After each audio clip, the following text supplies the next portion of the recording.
ഡെലിവറിക്ക് വന്നത്. അത് തൊപ്പക്കുട്ടിയാന്ന് പറഞ്ഞിട്ട് അതിനകത്തൊരു കുട്ടി ഉണ്ടായിരുന്നല്ലേ? ഓ എന്റെ മൊട്ടനെ പുഷ്ടിപ്പെട്ട അങ്ങ് ഡെലിവറിയാ നടക്കുവാ. നീ ഡ്യൂട്ടി കഴിഞ്ഞ് നേരത്തെ മനസ്സിലായത് കാണാൻ പറ്റുമായിരുന്നു എനിക്ക്. ചേട്ടാ ഡെലിവറി ബോയ്. അതിനുമ്പ് പേര് വിട്ടല്ലേ, ഹറിബറി ബോയ്. എന്റെ പേരിന്റെ ഒരു അക്ഷരമെങ്കിലും ചേർക്കാറുന്നീ.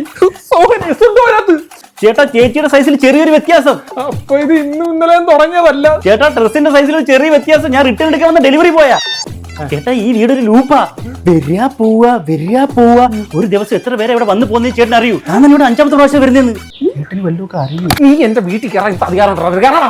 എന്ത് അധികാരം ഉണ്ടെന്നില്ലേ? ചേച്ചിക്ക് ഇഷ്ടമുള്ള നിറം അറിയോ? സൈസ് അറിയോ? എക്സൽ അറിയോ? ഡബിൾ എക്സൽ അറിയോ? ട്രിപ്പിൾ എക്സൽ അറിയോ? ചേച്ചിക്ക് എത്ര എക്സ് ഉണ്ടെന്നല്ലോ അറിയോ? ഈ എക്സെക്സ് എന്ന് പറയാതെ എന്റെ നെഞ്ചത്ത് കയറുന്നതാ. ചേച്ചി ഇട്ടേക്കുന്ന ഡ്രസ് ഏതാണെങ്കിലും അറിയാവോ? ഇവിടെ പ്രേമിക്കുന്ന സമയത്ത് ഞാൻ ചോദിച്ചിട്ടുള്ള അവളെന്തോ ഇട്ടേക്കുന്നതെന്ന്. ചുമ്മാ അല്ല, എത്ര ടാഗ് പൊട്ടിയ ഡ്രസ്സുകൾ ഞാൻ റിട്ടേൺ അയച്ചിട്ടെന്ന് അറിയോ?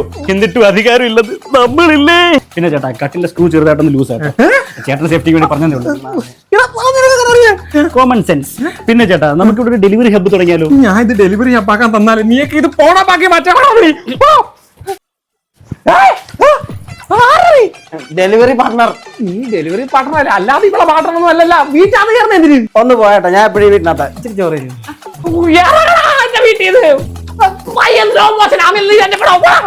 ഇതിപ്പോ കെട്ടുന്ന പെണ്ണിന്റെ ഫോണിനകത്ത് സ്നാപ്ചാറ്റ് ഇൻസ്റ്റാഗ്രാം ഉണ്ടോ നോക്കുന്നതിന് വരെ ഓളയിലോ ആമസോൺ മിന്ത്രയൊക്കെ ഉണ്ടോ നോക്കണമല്ലേ.